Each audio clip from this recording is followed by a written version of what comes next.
Этот простой сироп сделан из свежего орегано и меда, которые обладают мощными лечебными свойствами. Орегано – ароматная трава, которая широко используется в средиземноморской кухне. Она богата антиоксидантами, которые помогают защитить организм от повреждения свободными радикалами. Орегано также является мощным противомикробным средством, а это означает, что оно может помочь убить вредные бактерии и вирусы. Мед – еще одно мощное природное средство, которое использовалось веками.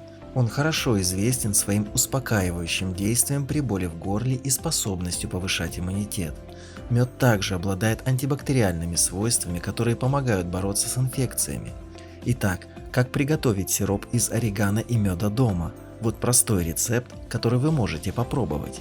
Для этого рецепта вам понадобится 1 чашка свежих листьев орегано, 1 чашка меда, 1 стакан воды.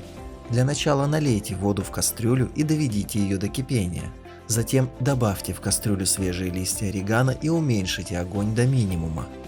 Дайте орегано покипеть в воде около 10-15 минут или пока количество воды не уменьшится вдвое. Как только количество воды уменьшится, процедите листья орегано, используя мелкое сито или марлю.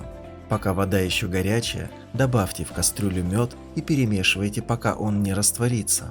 Переложите сироп в банку и храните в холодильнике до 2 недель.